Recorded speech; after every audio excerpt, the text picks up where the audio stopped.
Alright, hello everyone and welcome back. In this video we're going to tackle the question, what is a ratio?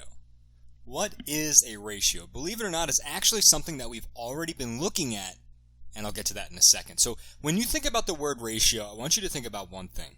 I want you to think about a comparison. A ratio is simply a comparison of two numbers.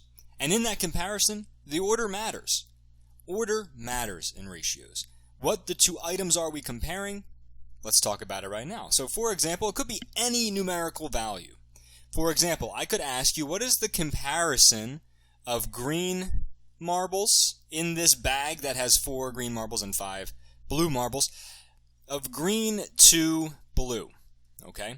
I want to compare those two numbers to one another.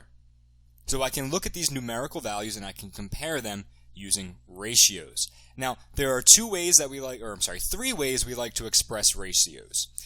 Two of which are semi-useful, one of which is the most useful, and we'll get to that one last. So, the first way is the to form. The to form is literally what I just wrote down.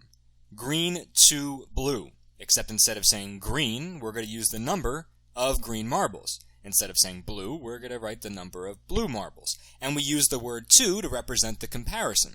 So there were 4 green marbles compared to 5 blue marbles. So the ratio of green to blue, using the to form, would be 4 to 5. Okay? Now, this is dramatically different than blue to green. Okay? If we compare blue to green, it will be 5 to 4, because the number should correspond to the position of the word in the statement. Okay? Now, here it looks like just numbers. I mean, it's not a big deal. We could flip-flop the order, whatever, right? But in a moment, we'll see why it's a little more relevant that the order matters. So this is the first form. It's the to form. The second way that we can express them is using the colon form.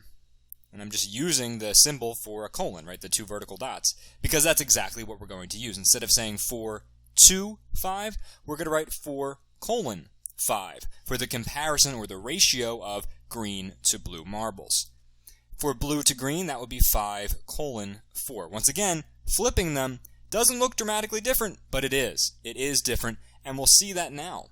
Because the final form which we use, and perhaps the most useful form, is the fraction form.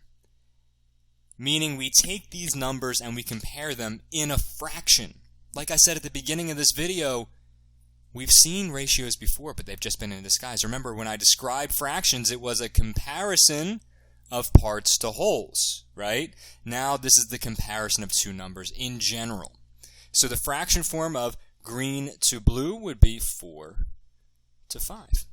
4 over 5. And the inverse of that, of blue marbles to green marbles, would be 5 over 4.